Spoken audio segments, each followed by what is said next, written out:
గురుగారు కర్మ సిద్ధాంతం అనే ఒక మాటను వాడి మనం ఏదైనా కష్టకాలంలో ఉండేటప్పుడు పెద్దలు అందులోని కొన్ని ఓదార్పు మాటలను మనకు చెప్తూ ఉంటారు. అసలు కర్మ సిద్ధాంతం అంటే ఏమిటి?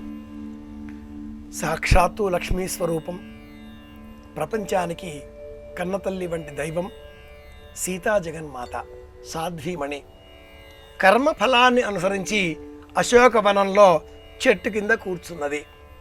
రామచంద్రమూర్తి సాక్షాత్తు శ్రీమన్నారాయణమూర్తి అంశ. తలుచుకుంటే సంకల్ప మాత్రం చేత లంకానగరమే లేకుండా చేయగల మహాశక్తి సంపన్నుడు. కానీ అడవులలో సంచారం చేశాడు. కర్మ సిద్ధాంతాన్ని గురించి మనం మాట్లాడుకుంటే ఆది అంతము లేకుండా అని కూడా పెద్దలు అంటూ ఉంటారు. దుఃఖం వచ్చినప్పుడు ప్రపంచంలోని 198 దేశాలలో లేనటువంటి ఒక సిద్ధాంతం మన దేశంలో ఉంది. అదే కర్మ సిద్ధాంతం. పూర్వజన్మ, వర్తమాన జన్మ, భవిష్యత్ జన్మ అనే మూడింటితో ముడిపెట్టి ఆగామి, సంచితము, ప్రారబ్ధము అనేటటువంటి పేర్లతో కర్మ సిద్ధాంతాన్ని సనాతన భారతీయ సంప్రదాయం మనకు అందించింది. వైశేషికం అనేటటువంటి నిరీశ్వర మార్గంలో తర్కశాస్త్రంలో అన్నం భట్టు అనే మహానుభావుడు అందించిన తర్కసూత్ర సంగ్రహాలకు సంబంధించినటువంటి ఉపగ్రంథాలలో ఈ శబ్దము విశేషంగా మనకు జ్ఞానాన్ని బోధిస్తుంది. ఇందులో మనకు తెలిసింది ఏమున్నది, మనకు తెలియనిది ఏమున్నది అన్న వివేచన చేసినప్పుడు తెలిసినది అంతా కూడా చాలా స్వల్పం, తెలియవలసింది అనంతం. ఇదే కర్మ సిద్ధాంతం. నా చేత ఈ కర్మ ఆచరింపబడుతున్నది, నేను నిమిత్త మాత్రుడిని.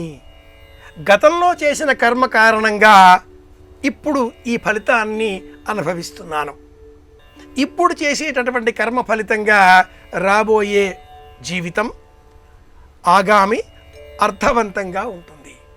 ఈ రోజున అనేక కర్మలు చేసి రాత్రి నిద్రించిన అనంతరం మరుసటి నాడు మేలుకోగానే నిన్నటి ఆ కర్మలకు అనుబంధించి రేపటి కర్మలు ఆరంభం అవుతాయి. కానీ సూక్ష్మంగా వివేచన చేస్తే ప్రతి వ్యక్తి పరిశీలించుకోదగిన అంశం ఇది. నిద్రలో నుంచి మేలుకోలేని మరుక్షణం ముందు రోజు నాటి సమస్త వ్యవహారాలేవి కూడా మనకు గుర్తుకు రావు. ఆ లింక్ రావడానికి 8 నిమిషాల సమయం పడుతుంది. నిద్ర మగత అంటూ ఉంటారు మన వారంతా. ఆ సమయం 8 నిమిషాలు అని ఆ శాస్త్రం వార్తికం తెలియజేస్తుంది. నిన్న ఏమి చేశామో వాటి ఫలితాలను రేపు అనుభవించబోతున్నాం. ఈ మధ్య మార్గంలో సుషుప్తిలో కూడా ఒక్కొక్కసారి స్వప్న దశలో వాటికి ఫలితాలన్నీ మనం అనుభవిస్తూనే ఉంటాం, తెలుస్తూనే ఉంటుంది. జీవుడు యమయాతన, నరకయాతన పడుతూనే ఉంటాడు. అవశ్యం అనుభోక్తవ్యం కృత చేసినటువంటి కర్మల యొక్క శుభాశుభం. మంచి ఫలితాలైనా చెడ్డ ఫలితాలైనా మనం చేశాం, మనం అనుభవించక మానదు. చేసుకున్న వారికి చేసుకున్నంత అని కూడా అంటూ ఉంటారు.